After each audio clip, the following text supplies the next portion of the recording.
E começamos o quinto capítulo de Dogma e Ritual de Alta Magia, o Pentagrama. Finalmente as coisas estão chegando aqui na manifestação assim de um jeito do verbo encarnado, né? É literalmente isso, o quinto, número 5. A consciência que domina ou que dominou os elementos, os 4 elementos. Espírito sobre a matéria, domínio sobre os espíritos elementais, seria o espírito humano, né? Tinha essa visão medieválica do espírito humano superior aos espíritos elementais. O espírito humano é um espírito que já passou por muitos processos. Isso para quem tem a visão de reencarnação, então existem graus, né, de alma que vai passando por estágios e passando por estágios elementais até encarnar no corpo físico humano. Isso que alguns acreditam e, se eu não me engano, Eliphas Levi também tende para esse caminho, né?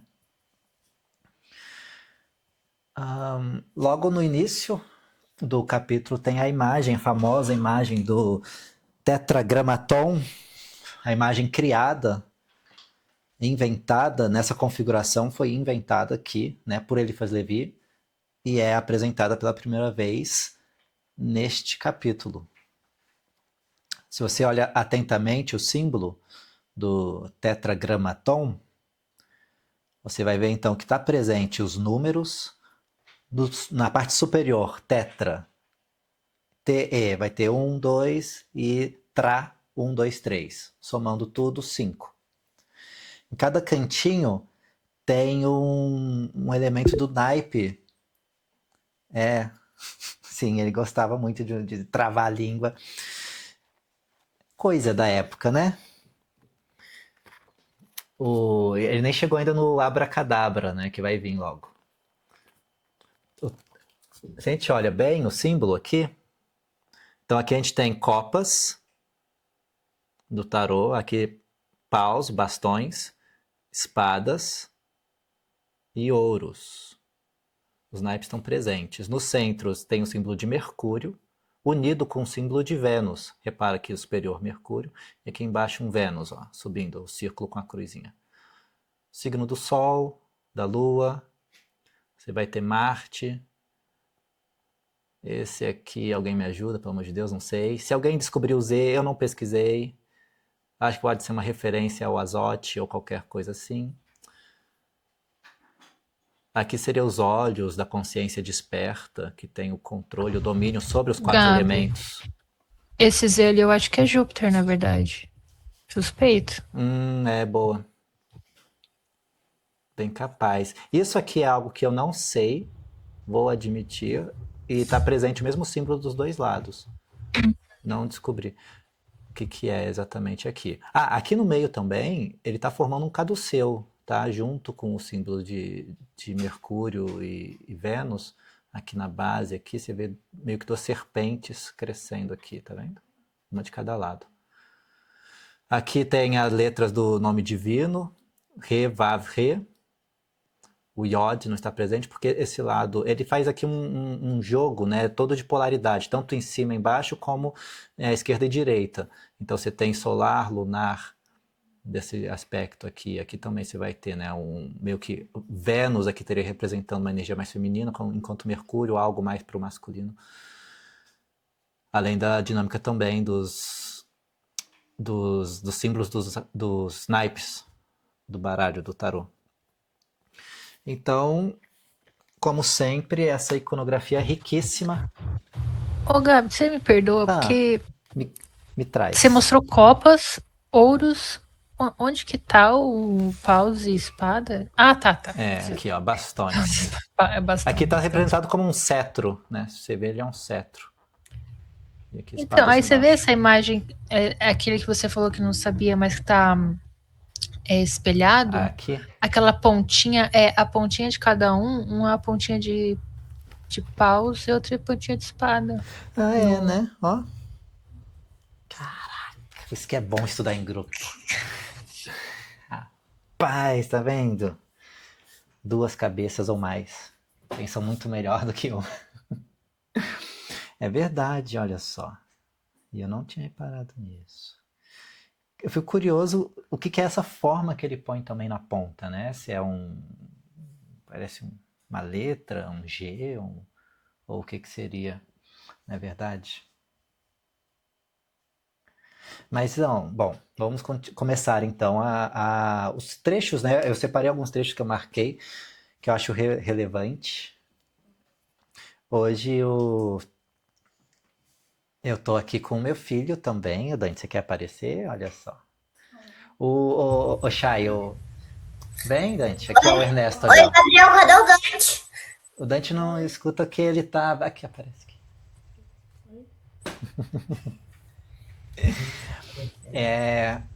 A Shay, ela participa também com o Ernesto. Oi, Dante. Até agora ele só tá usando a medalha? Até agora tá usando a medalha. É. E aí vamos dar continuidade aqui. Bom. Começando do começo. Explicar pra Chay. Então, não sei se você a essa altura sabe, Chay. A Shay, ela é da mesma cidade que eu, né? A gente a gente mora em São Lourenço. E aí a gente se conhece há muitos anos já. Aí o Ernesto e o Dante são amiguinhos e tal. Ai, que massa. Sabia. Bom, tá.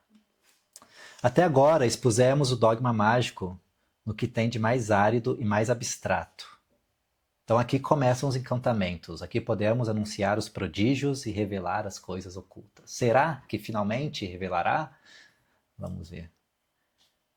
O pentagrama exprime a dominação do espírito sobre os elementos. E é por esse signo que encadeamos os silfos do ar, as salamandras do fogo, as ondinas da água e os gnomos da terra. Os espíritos elementais do reino dévico. Reino dévico se refere aos devas, que eram, como falava, espíritos na tradição do zoroatrismo.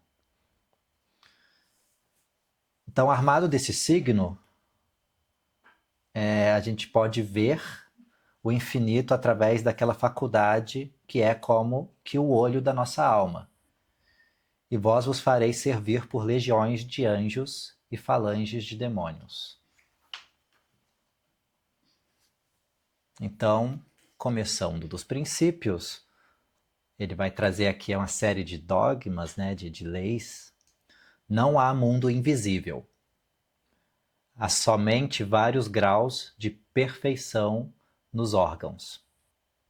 O corpo é a representação grosseira, nada mais do que a casca passageira da alma.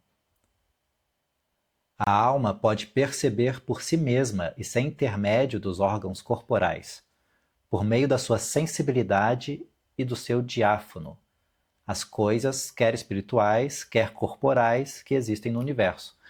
E aí ele traz de novo o diáfano, que é esse conceito de um órgão espiritual, ou aquilo que pode perceber isso que nós chamamos de espiritual. E ele já deixa firme, estabelece, né, que não há então invisível, só graus de percepção. Ele vai falar como graus de perfeição. Que seria isso. Quanto mais você purifica os seus sentidos, maior a sua capacidade de perceber esses planos sutis. Espiritual e corporal são palavras que somente exprimem os graus de tenuidade ou densidade. O que se chama em nós imaginação não é mais do que propriedade inerente à nossa alma de se assimilar às imagens e os reflexos contidos na luz viva, que é o grande agente magnético. Essa frase é muito interessante e eu levei um tempo já, em algum momento, tentando entendê-la em todas as suas nuances. E a minha conclusão é a seguinte, que então, o que se chama imaginação, ela não é um fruto da nossa mente. mas sim a capacidade da alma de assimilar, ou seja, de perceber, de pegar os reflexos que estão na luz viva, ou seja, luz astral. Isso é meio as ideias de sol central também, né? Não? Como? Não sei, me explica. Eu não sei se eu sei. Não sei se não, você sabe. Ele, que o Elifas ele fala de sol central, não Ah, é? sim. Eu também tô lendo o livro do Saint Germain, né? E ele também fala de sol central. Eu acho isso bem interessante, assim. Todo mundo, essa luz viva, nessa luz, sei Hum, lá, divina. sim. Que é um pouco do que ele. E aí o Saint Germain ele fala muito do eu sou, né? Da presença eu sou. E é uma coisa que assim, é como se essa luz divina ela atravessasse quase, né? E aí a nossa capacidade imaginativa, tudo vem, né? Tudo vem dessa grande do todo e tal, Sim, dessa luz viva. sim. E aí acho que quando a gente pega, considerando essa dissolução de identidade, que é algo que se deseja nessas práticas, né, como é que a gente fala, meio que evolução, ou enfim, práticas espirituais em geral, o que se torna sol central e luz, né, ela atravessa o nosso corpo diretamente. Ele fala, eu acho que é muito até disso que ele vai tratar em vários períodos, né, vários momentos desse capítulo especificamente. Quando mais para frente, daqui a pouco, ele vai trazer sobre o sonambulismo magnético. Tem toda uma. Vamos chegar lá. Eu acho que casa com isso, não sei. Ó, então, ele traz isso da capacidade, o que a gente chama de imaginação, na verdade, seria uma capacidade da alma de assimilar as imagens e reflexos que estão externos, de certa forma, que estão na luz, no astral. Essas imagens e esses reflexos são revelações quando a ciência, ou seja, a ciência, aquele o saber do iniciado, né, quando a ciência intervém para nos revelar o seu corpo ou a sua luz. O homem de gênio difere do sonhador e do louco somente nisso. As suas criações são análogas à verdade, ao passo que a dos sonhadores e loucos são reflexos perdidos e imagens desviadas. Assim, para o sábio, imaginar é ver, como para o mago, falar é criar. Aí a pessoa que passou pelas iniciações, pelos processos, ela tem essa capacidade então de não se iludir com essas imagens aleatórias e conseguir filtrar, né? Pegar o que é relevante, saber o que é relevante ali e ter uma revelação, captar a verdade. Pode-se, pois, ver realmente e em verdade os demônios, as almas, etc., por meio da imaginação. Mas a imaginação do adepto é diáfana, ao passo que a do vulgo é opaca. A luz da verdade atravessa uma como por janela esplêndida, e se refrata na outra como uma massa vítrea cheia de escórias e corpos estranhos. E aí por isso, então, o vulgo vai perceber monstros e figuras assustadoras e etc., enquanto o sábio vai ver além dessa aparência. Pode ser que se apresente de maneira assustadora, mas ele consegue ver além do que isso é, né? Ver o que significa, ver o sentido, além de ver outras coisas com mais clareza.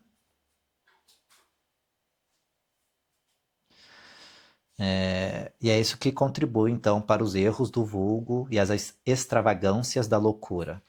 São os reflexos das imaginações depravadas umas nas outras. Mas o vidente sabe, por ciência certa, que as coisas imaginadas por ele são verdadeiras, e a experiência sempre confirma suas visões. Dizemos no ritual porque processo se adquire essa lucidez. É, A questão que fica é, ok, como saber que você de fato então se tornou um sábio que está vendo a verdade e as confirmações que você tem da sua verdade não são apenas paranoia. Mas eu acredito que talvez em alguma altura você saiba.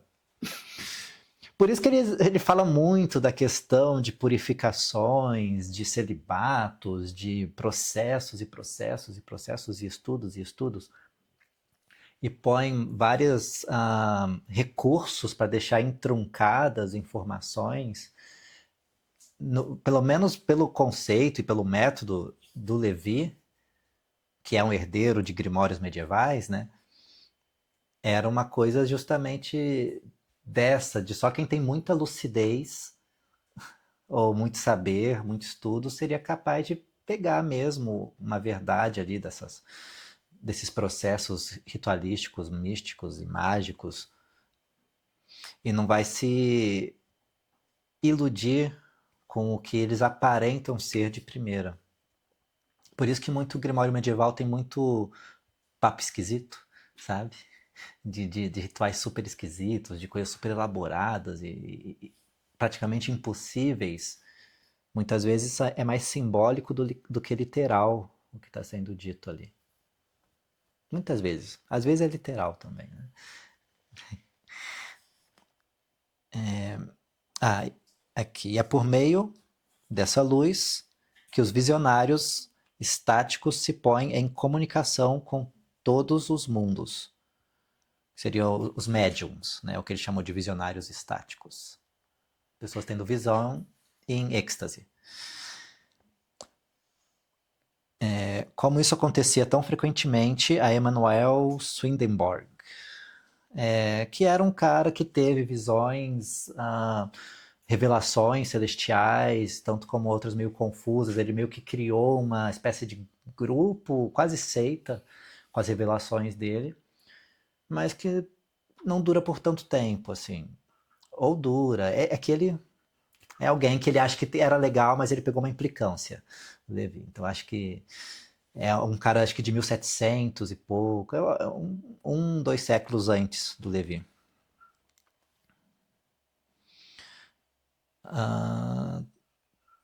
Então, dizemos aqui, ó, porque ele tinha essas revelações também em sonhos, e por isso ele fala que dizemos sonhos, porque o sonho é o resultado de um êxtase natural e periódico que se chama sono. Estar em êxtase é dormir. O sonambulismo magnético é uma reprodução do êxtase. Esse trecho é outro que às vezes gera uma questão e exigiu muitas horas de pesquisa até eu descobrir do que ele trata, porque está datado. Quando ele fala de êxtase natural, ele está falando de um estado alterado de consciência natural. Então, quando a gente dorme, né, o sonho ele é o resultado do êxtase natural que se chama sono, que se chama dormir. Então, o sono é o resultado desse estado alterado provocado pelo sono. E está, então, em êxtase é dormir. Estar nesse estado alterado é dormir, o que seria aquela coisa de... como é que é? Ondas alfa, delta. Hoje em dia a gente tem subdivisões. O sonambulismo magnético é uma reprodução do êxtase.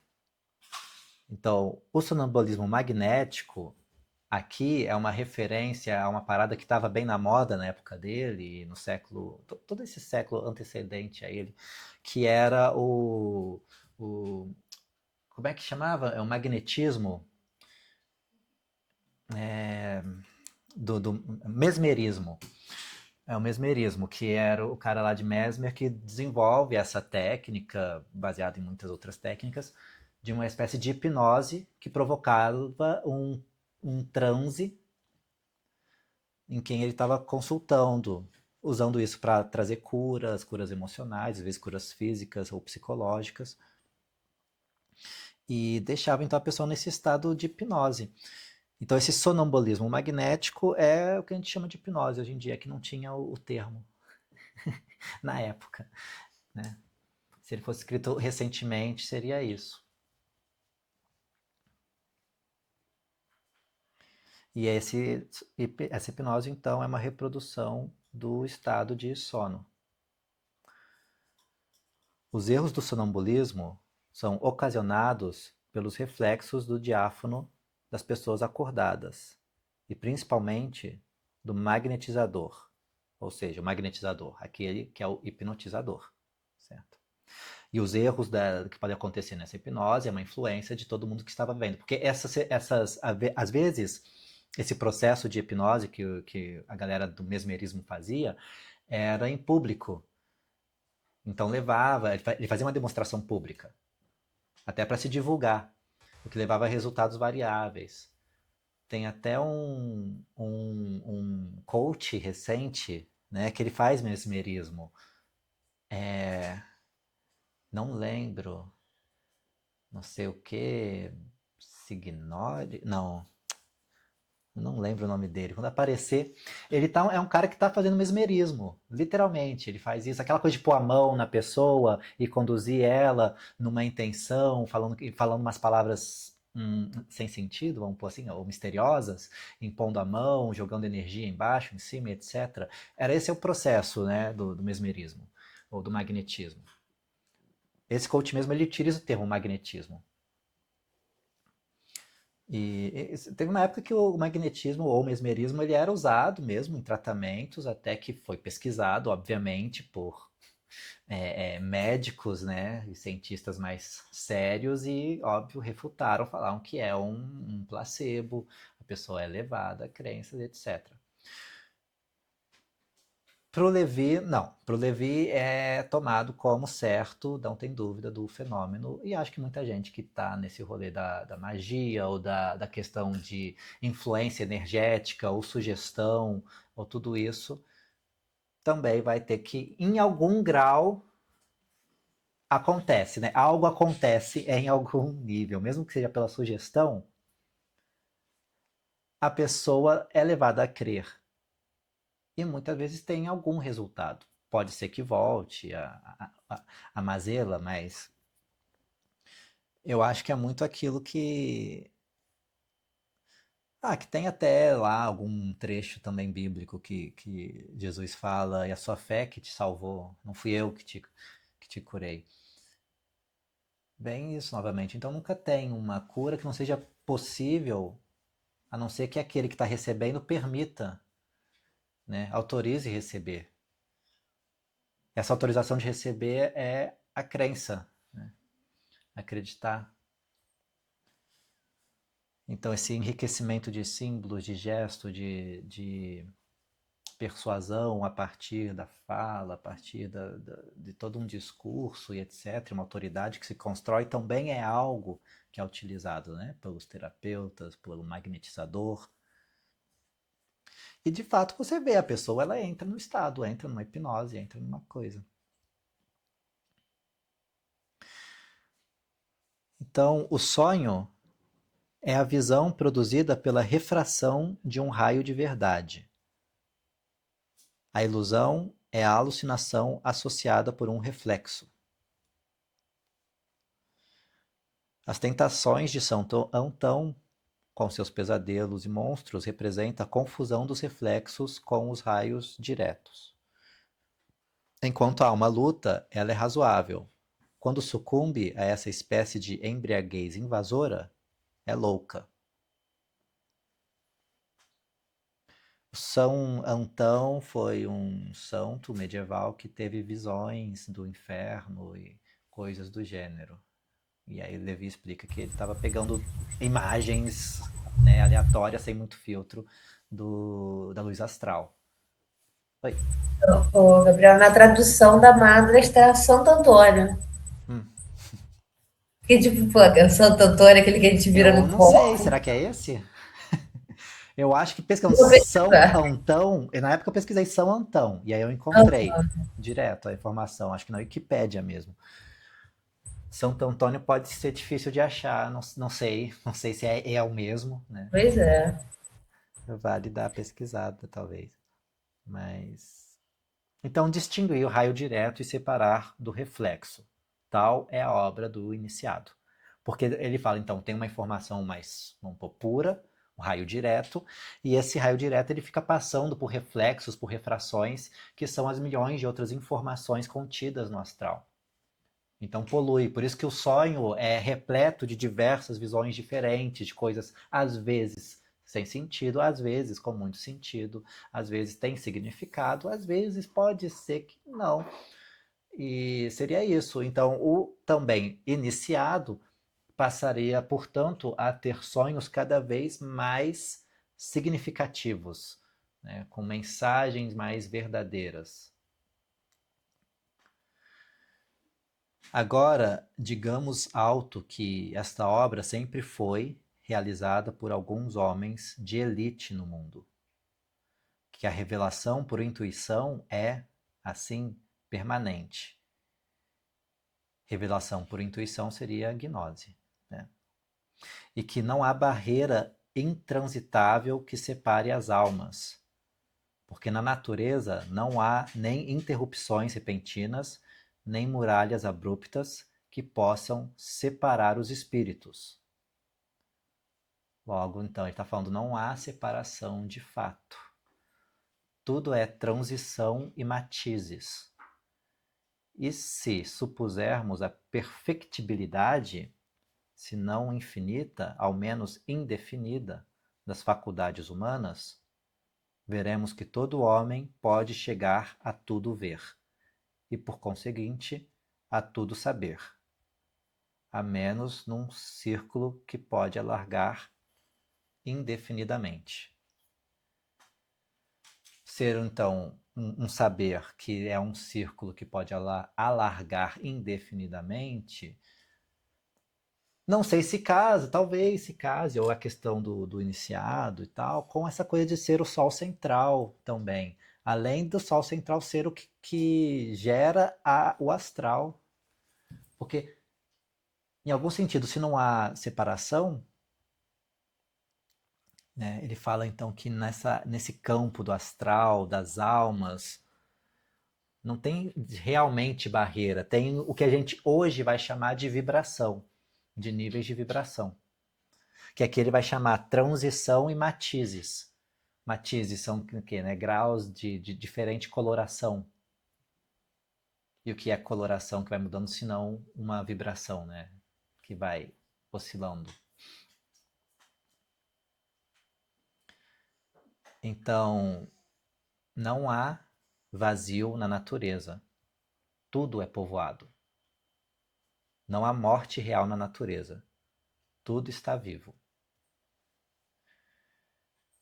E essa do vazio, não há vazio na natureza, tudo é povoado, total está de acordo com a ciência. Isso está de acordo, né, com a ciência contemporânea. Descobriu-se que realmente não há vazio. Teve um momento que pensou-se talvez havia um vazio, mas não há nenhum lugar há vazio. Não se encontrou vazio de fato.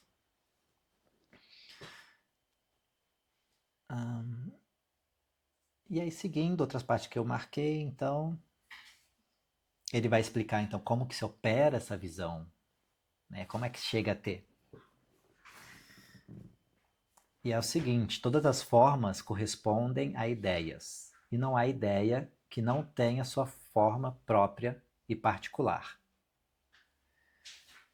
É um pouco de platonismo aqui, né, com o das ideias, o mundo das ideias, então, porque é isso que ele vai falar, consiste que não há nada manifesto que não tenha uma ideia ou um ideal, algo idealizado disso. E esses ideais, o que é idealizado, é algo desse campo do astral. Então, a luz primordial, veículo de todas as ideias, é a mãe de todas as formas e transmite-as de emanação em emanação, apenas diminuídas ou alteradas por causa da densidade dos meios. O que vem casar, então, com a ideia cabalística da árvore da vida, né? As coisas vão emanando de uma esfera a outra e vai alterar, então, a sua natureza pela densidade dos meios, vai se tornando mais denso e vai casar também. Ele está aqui querendo explicar, está falando, trazendo, na verdade, a mesma filosofia de Platão, explicando por outros meios. Indiferente, de forma indireta, ele está falando que Platão já estava falando disso, né? Já estava ensinando sobre o que é a luz astral. Estava ensinando também como é que então as coisas se manifestam no mundo e um pouquinho, né, de hermetismo. As formas secundárias são reflexos que voltam ao foco da luz emanada. As formas dos objetos, sendo uma modificação da luz, ficam na luz onde o reflexo as envia. Por isso, a luz astral, agora finalmente ele solta a palavra, depois de ficar falando outro, luz primordial, não sei o que, bananã. Por isso, a luz astral, ou o fluido terrestre, que chamamos o grande agente mágico, está saturado de imagens ou reflexos de toda espécie, os quais a nossa alma pode evocar e submeter ao seu diáfano, como falam os cabalistas. Então, as formas dos objetos, sendo uma modificação da luz, ficam na luz. Então, o que chega, o que se manifesta aos objetos, né, o manifesto, ele por si já gera um reflexo também, que volta, a sua refração volta também para o astral. Então a gente encontra, de certa forma, os reflexos também do mundo físico no mundo astral. O mundo astral traz as coisas aqui físicas e o reflexo disso físico também volta para lá. O que traz de volta, eu acredito, acho que é um ciclo que fica, né, de indo e vindo. É por isso que aí é a explicação que ele vai dar que a magia funciona nesse mecanismo do ir e vir dessa informação, né, entre o manifesto material sensível e esse outro, né, do astral. Essas imagens, então, sempre nos estão presentes e somente se acham apagadas pelas impressões mais fortes da realidade durante a vigília. Então está sempre aqui. É que quando a gente está acordado, a gente tem essas impressões mais fortes, que é o mundo material, físico. E quando a gente está dormindo, a vigília, então cessa essas defesas, né, esses filtros da vigília, e aí dormindo, então a gente absorve, recebe, nos atravessa as informações da luz astral. E é isso que ele fala. Então, quando dormimos, esse espetáculo se apresenta por si mesmo a nós e é assim que se produzem os sonhos. Sonhos incoerentes e vagos, se alguma vontade dominante não ficar ativa no sonho. E não dá, mesmo contra a vontade da nossa inteligência, uma direção. E aí é isso. Se a vontade não se torna ativa no sonho, ou seja, não sendo um sonho lúcido, de certa forma é isso que ele fala, a gente fica só nesses vários sonhos com várias coisas acontecendo e tal. Então, o magnetismo animal, ou seja, né, aquela estado alterado, não é nada mais do que um sono artificial produzido pela união, quer voluntária, quer forçada, de duas almas. A hipnose para ele, né, a sugestão hipnótica, se dá então por dois. Isso é óbvio. Ele vai falar aqui pela união voluntária ou forçada de duas almas. Uma acordada enquanto a outra dorme ou entra no transe. Então uma dirige a outra na escolha dos reflexos para transformar os sonhos em visões e saber a verdade por meio das imagens. Assim, as sonâmbulas não vão realmente aos lugares onde o magnetizador as manda. elas evocam as suas imagens na luz astral. E nada podem ver do que não existe nessa luz. Daí está falando de um processo em que o hipnotizador guia, conduz a outra pessoa, né, numa jornada. E essa pessoa, ela não vai de fato a outro lugar, ela está lá. O que ela faz é receber as informações conforme o sujeito conduziu. É algo que a gente vê nas terapias de hipnose que tem hoje em dia, de fazer regressão, de visitar a infância. O que ele está falando aqui é que você não acessa algo aqui dentro da sua cabecinha. A sua alma busca essa informação que está no astral, na verdade, que não está em você. Ele traz isso de lá e assim vem, né? E sendo conduzida pelo magnetizador, ou pelo o hipnólogo, o terapeuta, hoje em dia a gente vai chamar. A luz astral, ela tem uma ação direta sobre os nervos, que são os condutores na economia animal e que levam ao cérebro. Por isso, no estado de sonambulismo, pode-se ver pelos nervos, e sem mesmo ter necessidade da luz irradiante, o fluido astral sendo uma luz latente, como a física reconheceu que existe no calórico latente. Isso do calórico latente, não sei. O que eu vejo é que ele está falando que a luz astral influi nas nossas emoções, então nos nossos nervos, no sistema nervoso, nas emoções. A economia animal é uma referência também à filosofia já do Descartes, que vai falar sobre os espíritos animais, que são aqueles que conduzem as emoções humanas. Né? Descartes traz essa coisa, que tem um agente, vamos pôr, está correndo no nosso corpo e que nos leva a sentir determinadas emoções dependendo da nossa percepção dos sentidos. Então é isso, ele vai falar que a luz astral é como outra coisa. Igual a gente vê algo e tem uma reação emocional, a luz astral também causa reações emocionais. O magnetismo entre dois é, sem dúvida, uma descoberta maravilhosa. Mas o magnetismo de um só, dirigindo-se a si mesmo, ficando lúcido à vontade e à perfeição da arte mágica. Esse é o segredo dessa grande obra, que não está para ser achado. Foi conhecido e praticado por um grande número de iniciados e principalmente por Apolônio de Tiana, que deixou dele uma teoria, como veremos no ritual.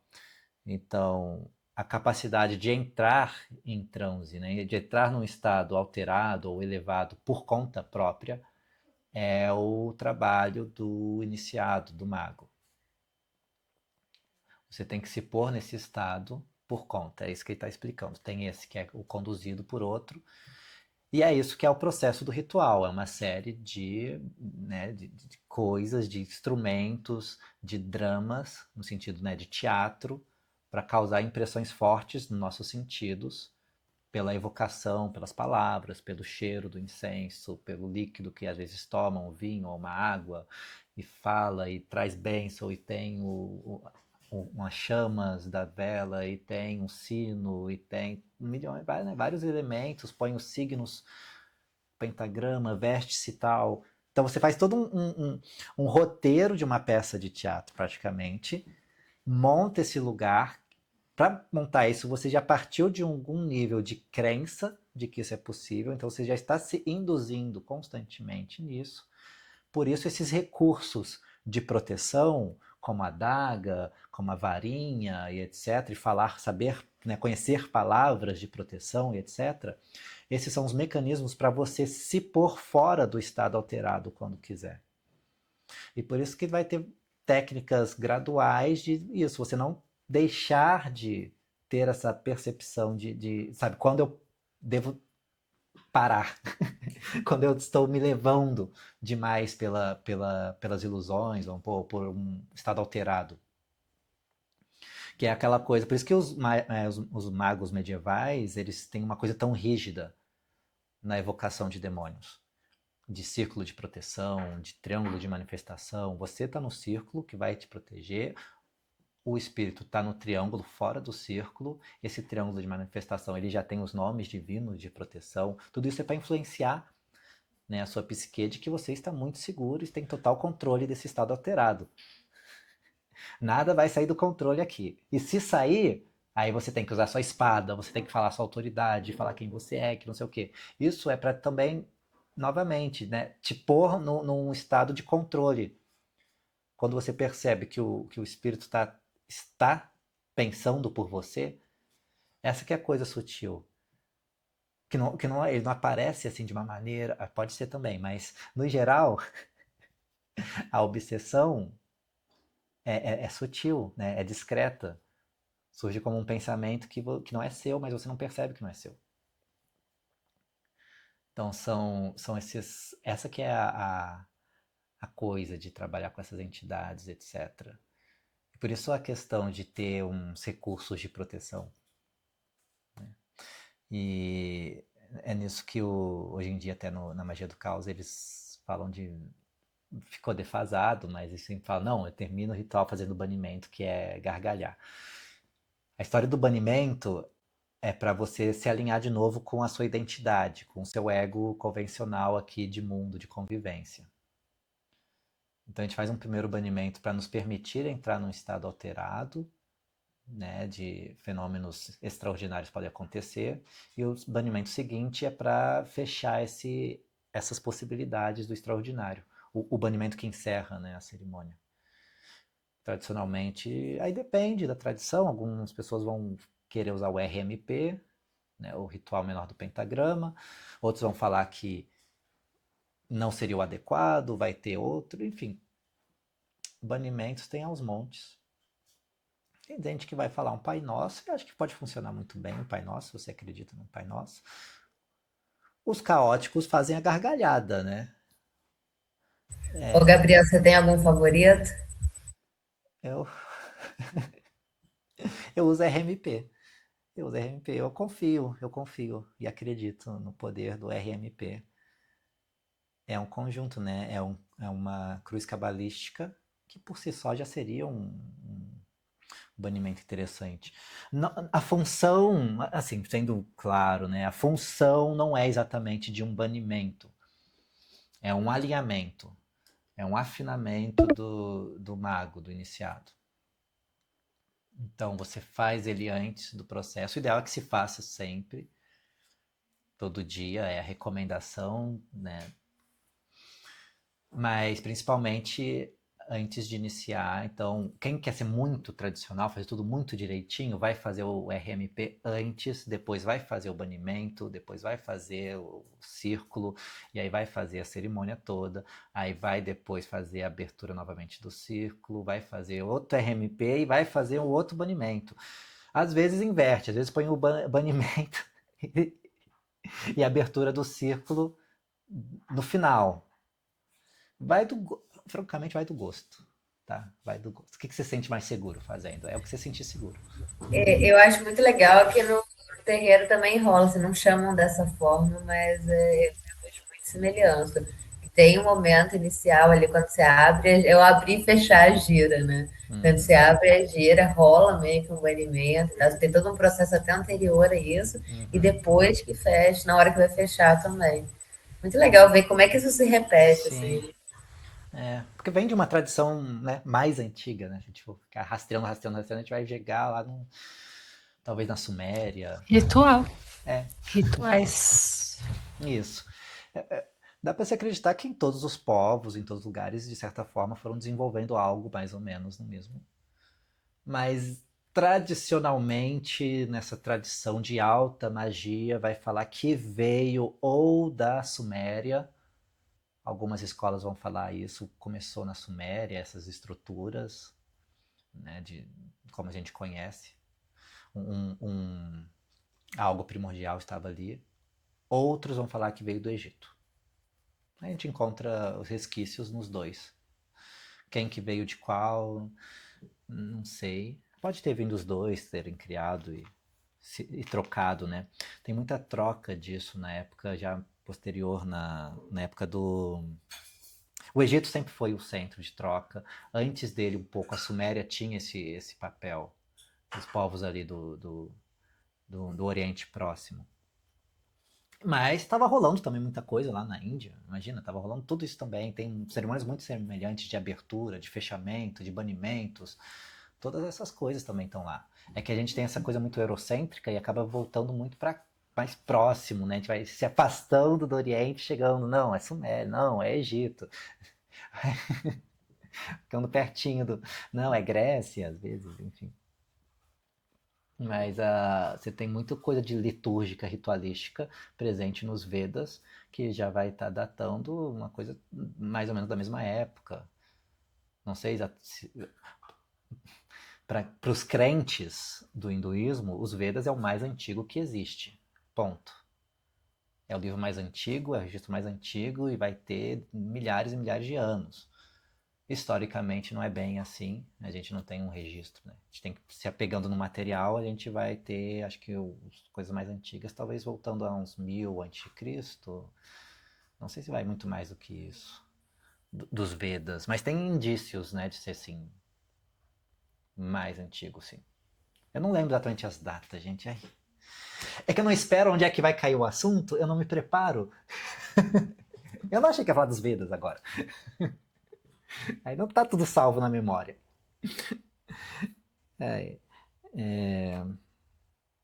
Tá, então ele falou disso, que Apolônio de Tiana era um que tinha desenvolvido uma boa técnica sobre isso, de como se induzir, né, num auto-hipnose.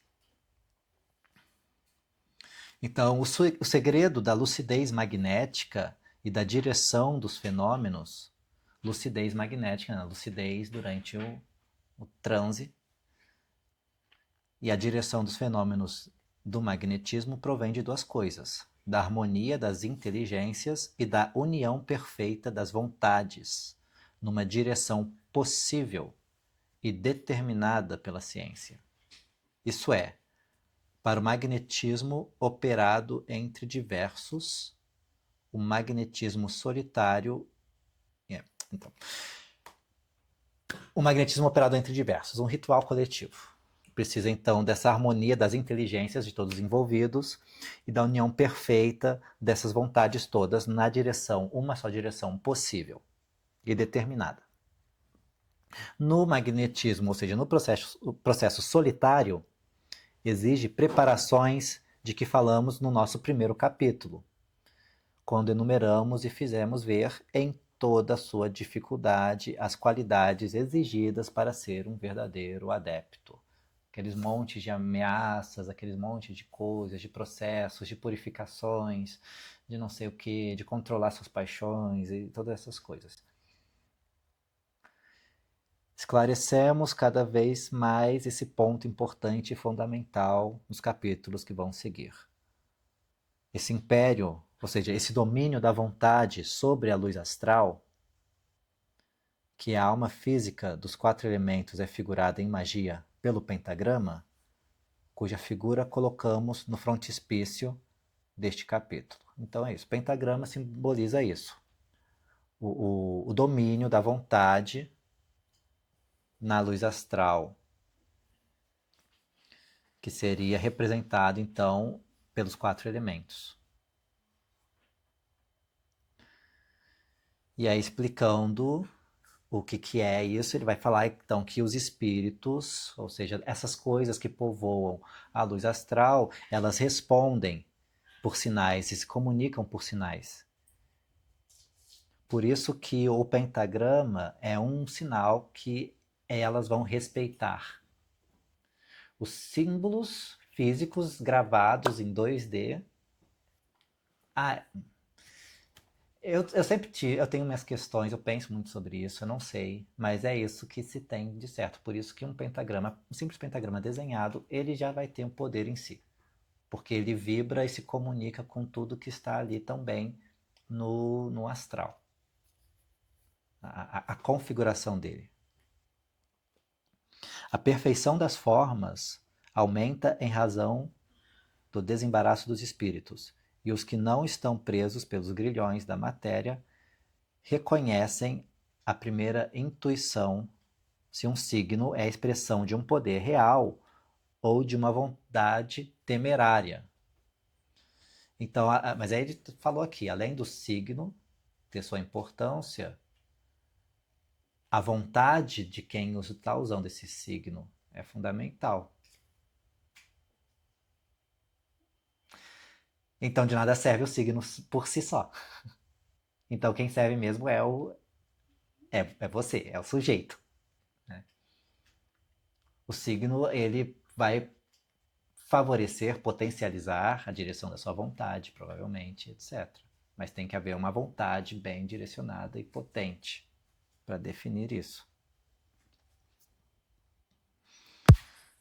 Cara, esse negócio é pura conexão com a manifestação, né? Tipo, o símbolo, ele é um manifesto daquilo que tem que estar na cabeça.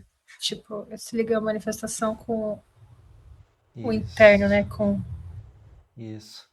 Mas é isso, né? Basicamente você. Se não acreditar naquilo, você não tá conectando uma coisa na outra. Precisa disso.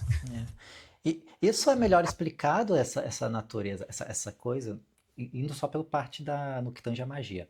Pela magia do caos, pelos trabalhos do Spare, que vai fazer essa coisa do ensinar essa forma de fazer sigilos de uma maneira muito mais objetiva, né, de se entender, de jogar uma ideia, ter então o seu pedido muito claro, só o processo de você entender o que você quer de verdade, fazer isso numa frase, isso por si só já é parte do processo mágico, né? Você já está trazendo algo que é muito abstrato, tipo, você percebe que você não está bem, ou que tem algo que você precisa, ou que você quer melhorar. Como você formula isso numa frase? Isso já é um processo em si, de um agente de transformação. A partir dessa frase, você corta, né, as vogais, fica só com as consoantes. Com essas consoantes, você vai sobrepondo elas e organizando elas até fazer um signo só a partir disso tudo. Então você está gravando isso, aí depende do que você queira explicar, você pode estar gravando isso para o astral ou para a sua própria, né, jogando para o seu inconsciente. O mago caótico ateu, mais aliado com o ateísmo, vai trazer isso de ser... Não, você está jogando, na verdade, no seu inconsciente esse signo, e é o inconsciente que manifesta. A leitura que a gente tem hoje em dia, né, muitos magistas vão ter hoje em dia, é que não há uma luz astral, algo exterior, mas isso que é chamado luz astral é algo também da natureza do inconsciente, que está conectado. Então, existe um nível, vamos pôr, de um inconsciente mais ou menos particular e algo além, que é o inconsciente coletivo. E isso que está, então, luz astral, aqui, seria um equivalente à sua maneira do inconsciente coletivo. E aí a manifestação, então, é um nível de consciência. Não deixa de ser, por ser inconsciente coletivo, não deixa de ser uma consciência, um nível de consciência, né? A gente pode chamar como um grau diferente de consciência. Amiga, eu acho que eu finalmente estou começando a entender, porque quando eu estava lendo, eu estava pensando, gente, isso é muito inconsciente coletivo. Mas Muito bom, muito bom. Então é aí que se dá essa coisa da manifestação. E no final, os dois caminhos, isso que é a coisa. Se você, o importante é algo que você acredite. Se você acredita num, se acredita no outro, as manifestações acontecem. O que casa com você? O que tem potência na sua crença? Sabe? O que é mais potente? Porque para mim, pelo menos, por fim, é a crença, não é a explicação. Não é essa parte tanto importante, mas é perceber uma potência que você pode manifestar. Não importa tanto o caminho que é feito para isso. E aqui, de certa forma, ele propõe isso também. Pelo menos eu vejo, pode ser que eu seja muito positivista em relação a Eliphas Levi, mas eu vejo ele propondo isso de forma indireta, quando ele fala que é um magista, por fim. Né? É a potência e esse domínio que o magista tem. Não é o símbolo. Porque se fosse só algo externo, então o símbolo em si você jogou e ele vai ter alguma uma potência ali. Então nunca se tira a vontade desse magista, né, na equação. Então a inteligência do sábio dá, pois, valor ao seu pentáculo. como a sua ciência dá peso à sua vontade, e os espíritos compreendem imediatamente esse poder. Assim, com o pentagrama, pode-se forçar os espíritos a aparecerem em sonho, quer durante a vigília, quer durante o sono, trazendo eles mesmos, diante do nosso diáfano, o seu reflexo que existe na luz astral, se viveram ou um reflexo análogo ao seu verbo espiritual, ou se não viveram na Terra. Ele vai falar que tem esses espíritos que estiveram encarnados, espíritos, depois ele vai explicar melhor isso. Em primeiro momento ele está resumindo, e os não encarnados, que não viveram na Terra. Isso explica todas as visões e demonstra principalmente porque os mortos aparecem sempre aos videntes, quer como eram na Terra, quer como estão ainda no túmulo. Nunca como estão numa existência que escapa às percepções do nosso organismo atual. É por isso que passa por um filtro do que a gente pode perceber. Então tem um fator do nosso, né, do indivíduo, no que percebe. Então, você pegou a história que a gente tem dois caminhos? Uma época eu tentava conciliar. Essas duas visões, de alguma forma. Eu vi, e a conclusão é que não importa, as duas funcionam. A questão de pôr uma espécie de força externa, né? A verdade, hoje em dia, eu tendo mais a ver o mundo como uma consciência coagulada. Algo assim. Então a gente tem níveis de consciência do mais sutil até o mais denso, que chega nisso aqui. Não sei se esse é o mais denso, talvez tenha algo mais denso, só que a gente não... Parece difícil, não sei. Não sei, vai saber. Mas seria isso aqui, é mais denso, e você tem a visão tradicional é essa, né? É que eles podem ter um denso dentro do denso, talvez, não sei. Buraco negro, né? Então pode ser. Eu não sei. Qualquer coisa assim, tem muitas coisas. Pode ser um buraco negro já, o denso do denso. Uma antimatéria. E para mim é isso. Tem um livro até interessante que eu estava lendo, que é O Espectro da Consciência, que é onde o cara vai trazendo várias teorias e trabalhos aí, tentando trazer tanto pela visão espiritualista, como por uma visão mais científica e também da filosofia, os conceitos que vão convergir nessa ideia de que a realidade é um estado mais denso de consciência. Tem gente que traz também uma visão de ser um estado, tudo ser vibração, e aí a gente tem níveis de vibração, então vibrações que levam a essa forma de materialização assim, né, densa, material sensível, e vibrações sutis. Por fim, pode ser só formas diferentes de falar da mesma coisa, né? Talvez a consciência seja isso, vibração. Pode muito bem ser. E se a gente for casar com o Kabbalah, um universo mental, eu acho que a gente tem aí uma coisa.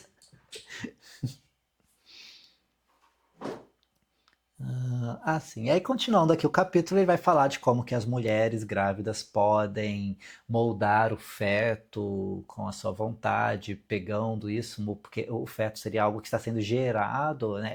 Justamente isso, uma coagulação de consciência acontecendo ali, né? A luz astral está tomando uma forma, deixando de ser ideia. Acho que aqui tem um bom exemplo, não sei se na prática seria isso, mas um exemplo para explicar. Então, o processo em que a luz astral, ou seja, a ideia se torna forma, seria a gestação. Algo da ideia tomando forma, gradualmente. E aí ele vai... Eu acho muito doido, quando eu estava lendo essa parte, eu lembrei da minha mãe contando que quando ela estava grávida de mim, do meu irmão, ela ficava, tipo, ela gastava um tempo concentradona pensando em características que ela queria que os filhos tivessem, características físicas, de comportamento. E minha mãe diz que a gente saiu do jeito que ela planejou, fisicamente do jeito que ela planejou, cara. Olha só. Muito louco. Por isso que vocês são tudo lindo. A família Família maravilhosa e perfeita. Uau. Aí, e aí ele vai falando isso, que a mulher, uma mãe iniciada vai ter, às vezes, inconscientemente ela vai fazer isso, mas uma pessoa iniciada poderia fazer isso de forma, né, objetiva, conduzir esse processo. Aí vocês testam e me fala, Faço meu teste. me confirma. Carece de confirmação, mas tem algumas pessoas que dizem sim ter acontecido. Ah, pode ser, né? Pode ser. Se a gente admitir que a mente é o que está no comando, a consciência, etc., sempre vai ser uma questão disso, de domínio da vontade, consciência e tal. Depois ele fala do processo que ele faz, né, que ele fez em Londres. Ele vai descrever bem isso na parte do ritual, como é que foi esse processo, em que ele invoca o Apolônio de Tiana. E aí, continuando,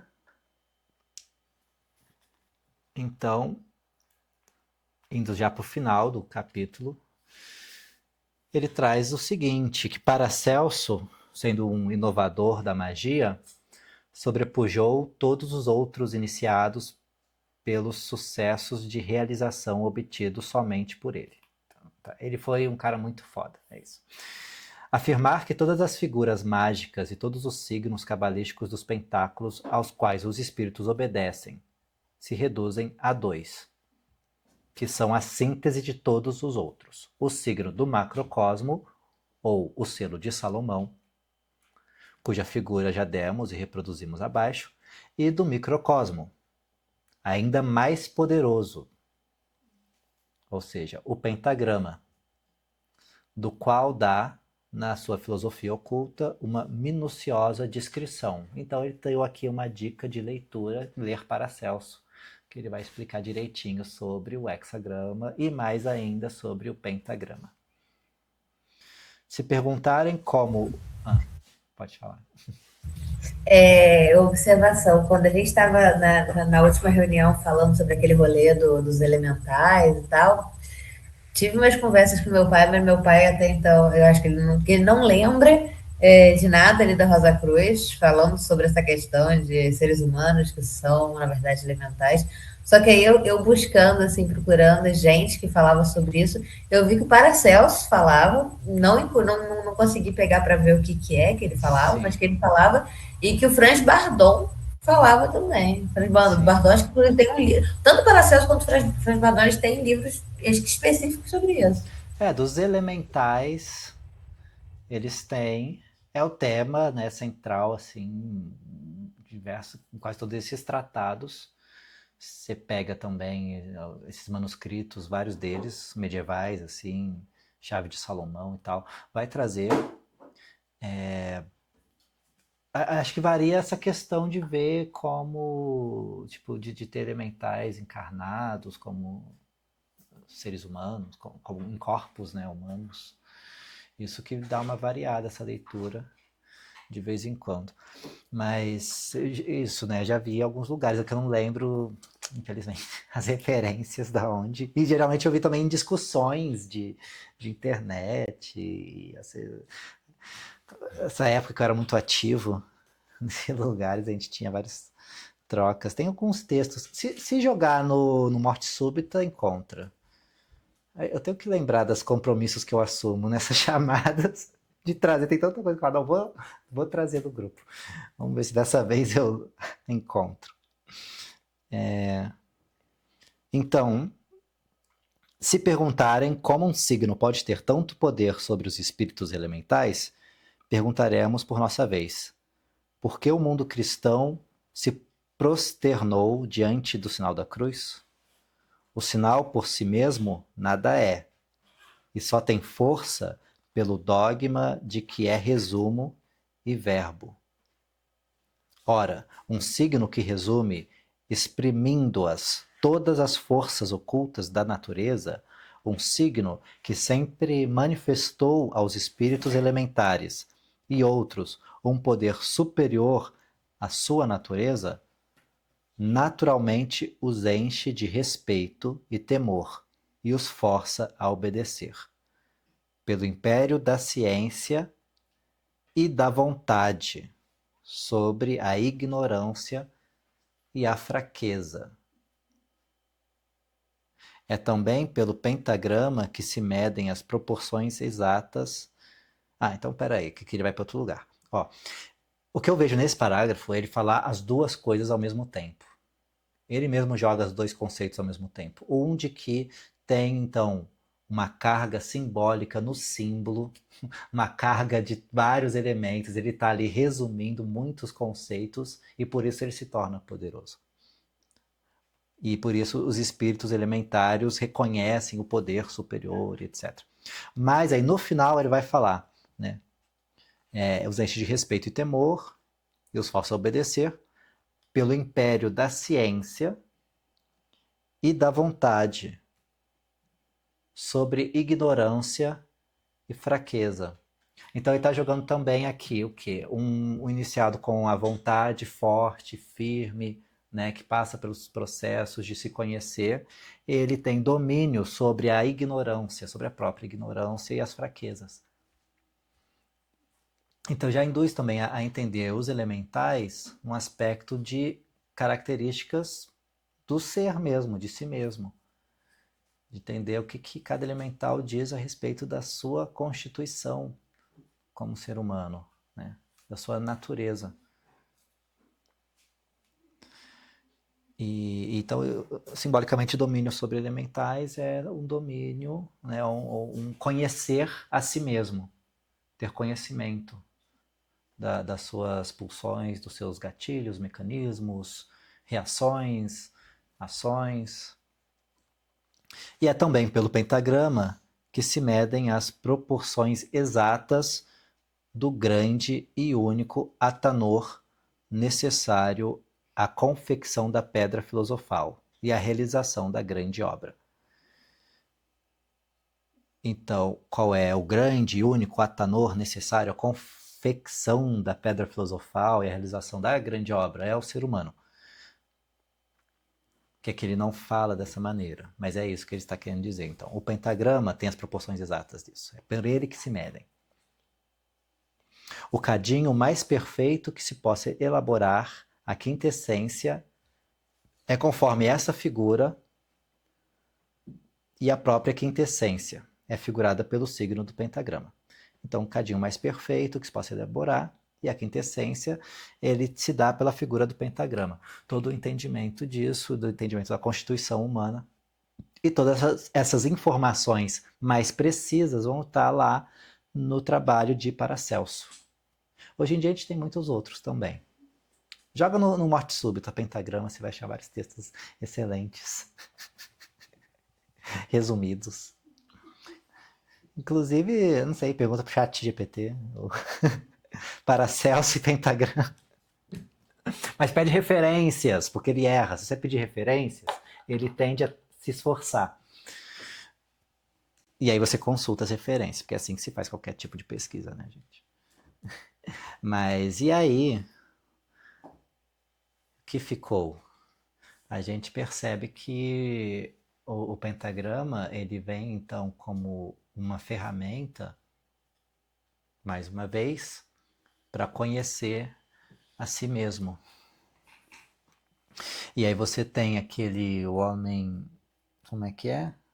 Vitruviano, do Da Vinci, né? Fazendo baseado também em umas proporções muito exatas. E aí a gente consegue encaixar, por isso que tem esse desenho, ele é do Agripa, né, que mostra um corpo humano com um pentagrama formando e tal. Então a gente tem esse entendimento. No trabalho do Franz Bardon, ele vai falar cada parte do corpo e a sua relação com o elemento e com se é elétrico ou magnético. Na obra do Franz Bardon, ele traz o elétrico como sendo a força de projeção e o magnético essa força de atração ou de recepção.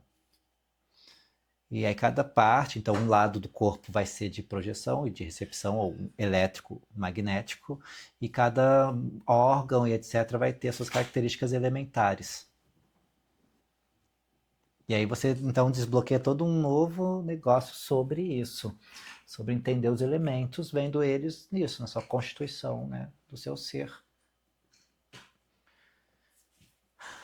E é isso. Esse é o capítulo 5º, né? Semana que vem. Não, semana não. Quando voltarmos em algum momento, teremos o capítulo 6º, que é maravilhoso, Equilíbrio Mágico. Ele é muito bom.